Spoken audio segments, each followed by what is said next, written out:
Welcome back, everybody, to the Rule Your Pool podcast. I'm Eric Knight. This is episode 10.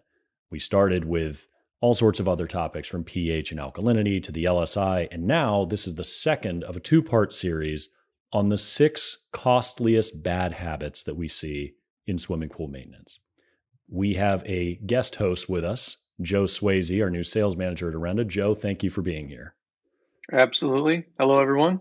If you've been listening to the podcast, Joe was with us on the last episode, and the real reason I wanted him on this episode in particular is because Joe has over 20 years experience in water testing, and that's one of the habits that we're going to talk about today. So it's really good to have Joe with us. We're continuing on and doing the top 3 bad habits that are costing you money, time, stress, and effort. And let's just get right into it. So, without further ado, episode 10 of Rule Your Pool. Welcome to Rule Your Pool, the podcast by Orenda that explains and simplifies pool chemistry so that anybody, regardless of experience, can understand it. I'm your host, Eric Knight, bringing clarity to these subjects so that you can bring clarity to your water. If you're ready to rule your pool, then let's go. Okay, so when it comes to the cost of operating a swimming pool, there's a lot of things that are kind of hard to measure. If you are a business owner or a sole proprietor maybe, and you just have a pool route, you may not be thinking about these things, but they add up over time. And the 3 takeaways from this episode are the exact same as the last episode because it applies to all 6 of the habits. These habits are definitely costing you money. Whether you're measuring it or care about it is a different question. They may be small amounts, but the more pools you have, the bigger the cost. And so the more pools you have, the faster you're going to recognize the return on investment by breaking these habits and replacing them with a better habit. And correcting them, that's the beautiful part, it costs you nothing or next to nothing to correct these habits. So these are the top 3 problems that we see that lead to costly issues. So, number 3 on the list. Last episode we did 6, 5, and 4. Number 3 on the list, neglecting test kits. Joe, I'm going to put you on the hot seat because you're the test kit expert. What does leaving a test kit out in a hot sunny day in the back of your truck every day all summer, what does that do to a test kit? Well, it's a great question. It's one of the biggest problems that we see in the testing category in general is that people neglect them this way. Heat and humidity are the 2 enemies of accuracy with any kind of testing kit, whether it's test strips, test kits. The reagents go bad. They have a finite shelf life, and they go bad faster if you expose them to high heat and or high humidity. So it's and or. You don't have to have both, like because Phoenix has low humidity, but it's piping hot. Absolutely, either one. High heat, Okay. definitely we see that a lot more often because people tend to leave the test kit, test strips in their truck, in the front seat, leave it overnight, leave it in the shed next to the pool for the homeowners that are out there. Also a bad idea because it doesn't degrade right away, but over the course of a few weeks, that's all it takes for it to degrade to the point where you're not getting an accurate test result.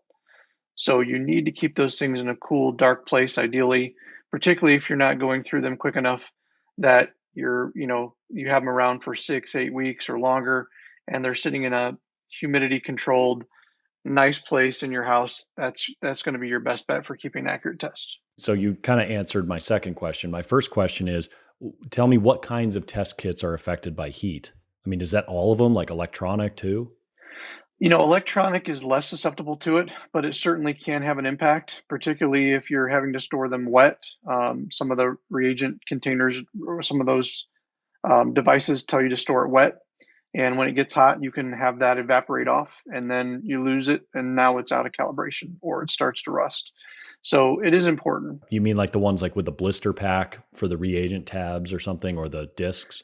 Or the electronics, the electronics themselves, where the sensor is, where the device sensor is. So, not all of them are store dry. Some of them are store wet. So you got to make sure that you keep that solution in there. Okay. And so the second part of that question is, what is the ideal way to store these? You had mentioned a climate controlled space, but if you're doing a route and you've got 60 pools a week, where do you store your test kit? So if you're doing a route and you've got 60 pools a week and you're going through those reagents in such a fashion that every couple of weeks you're replacing the reagents, it's not a big deal. You're going through them fast enough that you're probably going to be okay keeping them in your truck. If you're in there, 5, 6 weeks, that's when you need to start worrying about it. Even as few as 4 weeks, if it's a really hot temperature or you leave the lid open and they're exposed to the humidity, that's when you run into problems. So you want to keep it sealed and you want to keep it ideally in a cool, dark place if you're going to be using it, for 4 weeks, 5 weeks or longer before you go through your next test kit. And don't have more than one kit in your truck at a time. Buy the one you need, buy the reagents you need, and then get them fresh right when you need them next time, or store them at, the office, store them in your warehouse in a cool, dark place, ideally somewhere inside where it's air conditioned. That's where you're going to get your longest shelf life. Okay, so you said in the truck, not in the bed of the truck, directly exposed to rain and, well, it's direct sunlight is what you want to try to avoid, yes? Yeah, preferably direct sunlight and as little heat as possible. So that means not on your dashboard. I've seen that before. They leave it on their dashboard. Where I keep mine is under the back seat of my truck, totally in the shade, no sunlight gets to it. Maybe my truck gets hot during the day, but it's tucked under the seat. Would you say that that's an acceptable place? Probably. And it depends again on how hot it gets and the extent, how long that is exposed. So in Charlotte, where you're at, it's probably not a big deal. It's going to last you probably the full summer season, but just know it's not going to last much longer than that. So at the end of that season, you better get new reagents. That said, when I say neglecting test kits, I'm not just talking about leaving it in the sun. Yeah, that's a big one that almost everybody does. But I'm talking about, for examples, with strips, wet hands. I'll let you speak to that, Joe, because you know the test strip market better than I do. But I've seen people get their hand wet and then they'll reach in for a second strip and dribble water into that. Doesn't that ruin the rest of the strips? Yeah, it absolutely does. Probably quicker than anything else because you're putting that humidity directly into the bottle where it's going to prematurely contaminate those test strips. So, as with any reagent test kit, there's a real easy way to tell if that's happened. If you pull that strip out and it already looks discolored, if it looks like it's different color than what it should be when it's a dry reagent, it's been contaminated. Whether that's heat or humidity doesn't matter, but it's been contaminated. And if you dip that strip into the pool and it looks a lot lighter, it's just not developing the colors that are on that color chart that you're supposed to be comparing it to. Again, contaminated. Probably go out and refresh. Pretty easy way to tell if you're getting contamination is just matching up those colors. So, homeowners listening to this, if you're using test strips, make sure that you tilt the bottle on its side, right, Joe? And you just have a strip get pulled out of it rather than reaching in and pulling one out. Is that a fair description? Absolutely. Or dry your hand before you go in there. I mean, both. Yeah. Okay. And then when it comes to like color comparison, keep the vials clean. This isn't such a big deal for homeowners, but you'd be amazed at how dirty our hands get in the service trade. And I have seen some test vials that just look disgusting. They're greasy, they're dark, they're completely discolored, and you're supposed to look through that and determine if it matches a color. That is not going to work very well for you. So keep them clean. And if you're a commercial operator listening to this, first of all, thank you. But second of all, I see test kits in pump rooms that just get completely neglected. They leave them out, they dry, they have crusty, there's scale deposits in the actual vials because they just let the water evaporate without rinsing them out. It's pretty wild what I see in these pump rooms. There's one other type that I guess these electronic test kits, calibrate them. Because if you don't calibrate them, right, Joe? I mean, if you don't calibrate them, they're pretty much guaranteed to fail you. Maybe that's an exaggeration. I don't know. You know better than I would. No, it absolutely is true. Nearly every electronic tester needs to be calibrated. There are very few of them that don't. We're probably talking about a temperature probe if it doesn't have to be calibrated. And how long in between calibrations depends probably on two things: the number of tests that you're doing in between those rounds, and then number two, what the manufacturer's recommendation is. So if it's, every 1,000 tests or every 90 days, you should be calibrating that thing pretty often. Some of them require calibration every 30 days. So, having the appropriate calibration solutions on hand is very important. I would recommend having the calibration solutions for that particular instrument. So if your instrument is made by one manufacturer, buy the reagents that are made by that manufacturer as well. It's going to make it easier to calibrate, and a lot of those are self-recognition, so they'll recognize the calibration solution. So it just makes it easier. Right. Thank you, Joe. So in summary, take care of your test kit because it really is going to drive a lot of your decision making on how to treat those pools. So now, unless there's anything you wanted to add. I'll just add a couple more things on the testing. One of the important things when you're using any kind of liquid test is the drop size. And that's a critical step, and a lot of people overlook the size of the drop. And, if you're getting a drop that's too small or one that's too large because you've got dirty tips or you leave the caps off and it gets, it builds up, the reagent builds up there and crystallizes, keep those things clean. It might mean just wiping them off. It might mean actually taking a little bit of force and wiping it off, but make sure that you keep those caps on, keep them clean, and make sure that you're getting the right drop size because that's also important.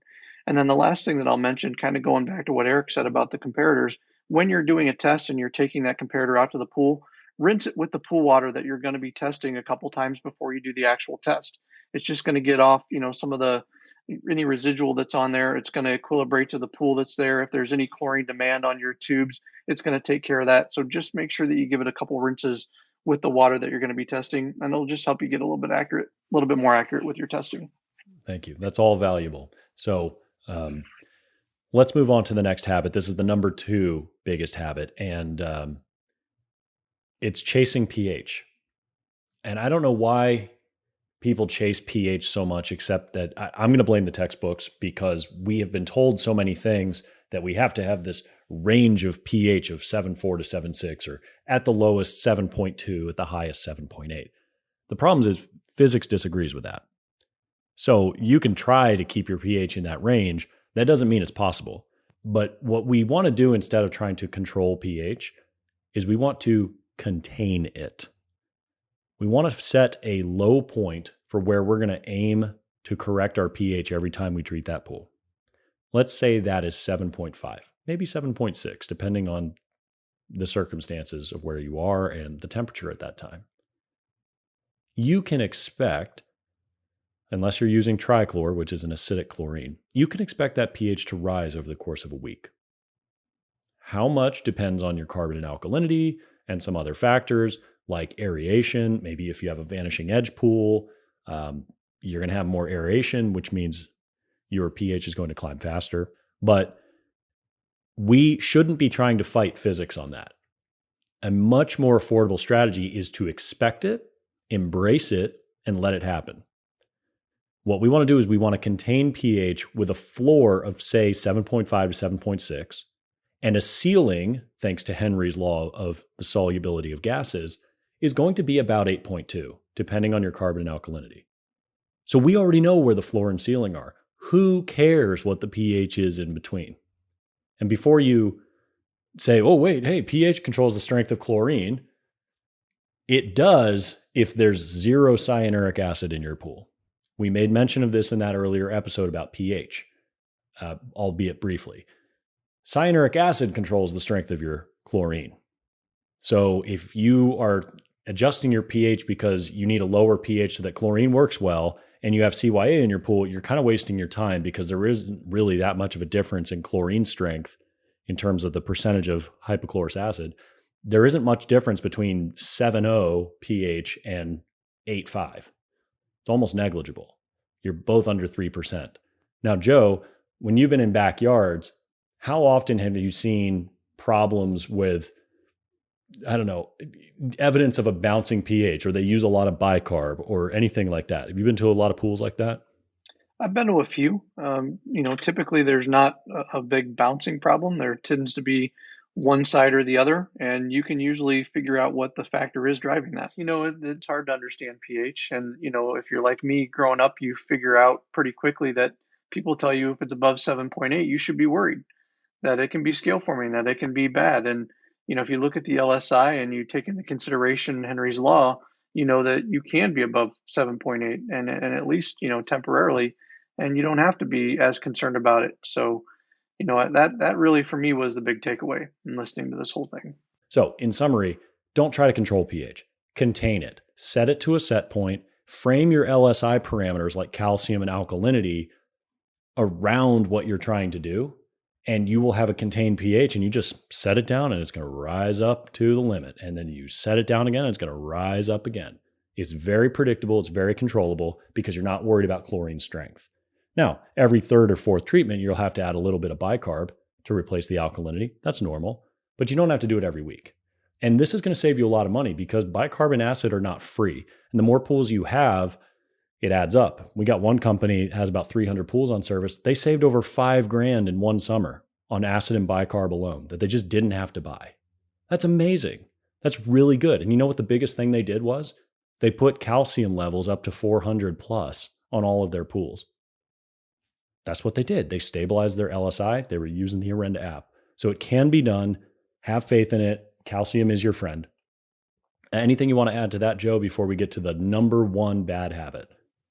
No, I think it seems pretty simple. And you think about the pH and the calcium, and I think people get scared by it.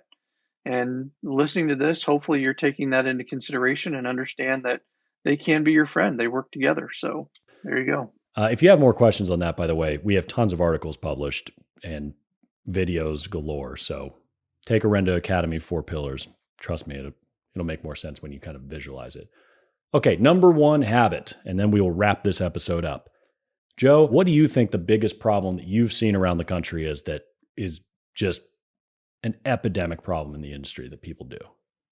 I think, it might be related to your number one topic, but it's just going too fast. It's just not taking the time to really do it well, which will save you time in the next step, in the next process. If you do it right the first time, you're going to spend a lot less time maintaining, making the adjustments to get it back into range. And so I just saw that people tended to do it too fast. Hey, I like that. That's a little more general than this specific thing, but it absolutely describes why this is a problem. And the number one problem is abusing acid, specifically muriatic acid. Joe, I'm going to give you the pick. Which one do you want to cover first? How to pour, how to dose, or how to measure? I think because the problem that I see the most is how to pour, start there. Okay, how to pour. Because the density is so high, it's very simple. Dilute it. I don't care if you're trying to lower alkalinity or pH or both or one or the other. It doesn't matter. Alkalinity is a linear measurement. It doesn't matter how you add acid. Always, always, always dilute your acid. And always, always acid to water, never water to acid. Oh, yes. Thank you. Always add chemicals, no matter what it is, to water, don't do water to acid. And don't add chlorine anywhere near where you're doing that in the short term because the fumes can be harmful too. Dilute your acid, pour around the perimeter with circulation running. Okay, now that's how to pour it. Dosing it is as easy as knowing the volume of your pool correctly and testing water correctly and using the app. No math required. You can use the Orenda app. It'll tell you within fractions of an ounce exactly how much acid you need. And I asked this question around the country. You've probably heard it before. I know Joe's heard it. But a typical 20,000 gallon pool, if you get there and the pH is 8.0 and you want to lower it to 7.5, how much acid does that take? And when we ask that around the country, and I mean the vast majority, like 99% of the people we've asked, say it's about a half gallon, sometimes it's 3/4 of a gallon, sometimes it's a gallon of muriatic acid. And the real answer is it's about a quart. That's half of what almost everyone thinks. So Joe, if I do double the amount of acid to make a pH correction, what's going to happen to my chemistry? Well, you're going to have problems with it. You're going to drop well below where your target is. You're going to be playing catch up with that, and it's probably going to have an impact on other parameters. How about a pH rebound? How about etching? How about I think I'm going to 7.5, I'm really going to 6.7. What does that do to the LSI? You put that into the Orenda app and you see, oh my God, that's devastating. And of course, you're going to etch and you're going to get a spike pH. And in fact, it's kind of like a rubber band. The further lower you get away from the pH ceiling, the faster the pH rebounds. So you got to know how to dose it, which means you have to know the volume of your pool. If you're off by a few thousand gallons, you're going to be off by several ounces of acid. And that sounds like nothing, but it is actually a pretty big deal, especially over time. So measure correctly. Don't neglect your test kit so you have an accurate reading. Use the app, use the correct volume. Dosing will be a cinch. Anything you want to add to that, Joe? I think that sums that up. Yeah, good. I was trying to be cogent because we talked a lot about the neglecting test kits thing, but all of these things tie together, as you can tell. Finally, how to actually measure it. It's very simple. Use a measuring cup. So how do we create this habit? Measuring cups are self-explanatory. The real question is, how do you get your guys on your route if you are a business owner or if you personally have your own pool route? How do you get them to remember to do it? Well, here's how I do it. I recommend taking a clean bucket. Every pool guy should have a clean bucket, at least one in their truck, to mix every chemical. Every dry chemical needs to be pre-diluted. Acid needs to be pre-diluted. So you got a bucket anyway. Put the acid gallon in the bucket with the measuring cup and a set of gloves. And carry that into the backyard when you go in there. So the bucket's going to remind you, oh yeah, I got to dilute this stuff. The measuring cup is right there. Perfect. And you have the gloves. Now, I know a lot of pool professionals don't wear gloves. If you get a little bit on your hand, they rinse it off. That is definitely not a best practice. And if you're not in the trade, I strongly recommend you wear gloves. I wear gloves when I deal with acid. It hurts a lot. It'll burn right through your skin, given enough time. So definitely do the right thing. Best practice. Wear your protective gear. I recommend glasses too. I'm always wearing sunglasses anyway, so that's not a big deal, but wear gloves. So measure the amount of acid, put it in a bucket of water to dilute it, pour it around the perimeter. It's that simple. The problems that we see, Joe, I know you're new to Orenda within the last few months. Do you get a lot of helpline phone calls yet? Or are they mostly coming to me and Jared? Just a few. Okay. Has anybody called you about plaster issues or challenges holding alkalinity? I have. I've talked to a couple of people about that, actually. Really? So in your just a few months here, you're already hearing it. I can comfortably say in the last 4 years, well over 80% of the problems that people call Orenda about, in my experience, have to do with this problem.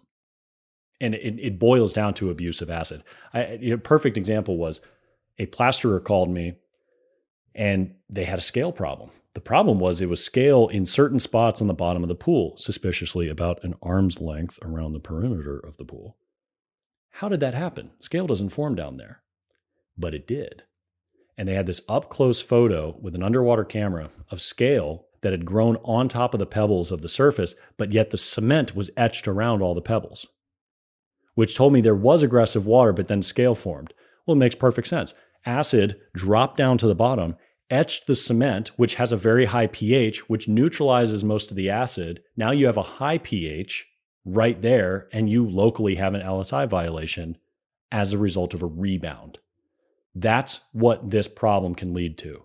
You can have fading liners. You can have destroyed gel coats on your fiberglass pools that start turning white when chlorine starts oxidizing the gel coat once it's deteriorated. All of these issues, we hear so many plaster problems that just have to do with abuse of acid. So that being said, Joe, is there anything you want to end on here before we wrap up? Yeah, I think it's just reiterating something that you said, Eric, and that is that as a service guy in particular, if you overdose on acid, when you come back to the pool the next week, you might not even know it if you didn't measure that acid out correctly. So you could have overdosed it and you come back to the same problem that you would have come back to anyways, a pH of 8.0 or 8.2. And you have this recurring problem where you're adding more acid than you need to because you don't realize that you didn't have to add that much in the first place. So, measuring that out. Yeah. Not only are you spending extra on acid, you're taking twice the alkalinity out that you were supposed to. So you're going to have to buy more bicarb too. You're going to have to add that. So it just becomes a self-fulfilling prophecy of problems. Anyway, well, let's wrap it up because people are getting bored. We have short attention spans ourselves. This has been great, Joe. Thank you for joining me. I'm Eric Knight with Orenda. That's Joe Swayze with Orenda. If you have any questions or comments and you have pool chemistry issues, comment in the YouTube links below. If you're listening to this on the audio, hit us up on social media, Orenda Tech. We're all over Facebook and Instagram. We're not hard to find. You can get the Orenda app. It's just called Orenda, Orenda. It's a free app. You can contact us through the app. There's a link in the menu. Contact us. Fill out a form, request a training. We'd love to hear from you. So if you do have these questions, we're happy to talk to you. This has been episode 10 of the Rule Your Pool podcast. Hopefully we have brought clarity to these issues and you're able to bring clarity to your water. Thank you so much for your time, everyone. Thank you for listening to Rule Your Pool, a podcast by Orenda Technologies. For more information on what we discussed in this week's episode, check the links in the description or visit www.orendatech.com. I hope you find this show valuable enough that you tap that subscribe button and share it with your friends. You can also like us on Facebook and social media. And with our help, you'll be able to rule your pool without over-treating it with chemicals and wasting money. I'll see you next episode.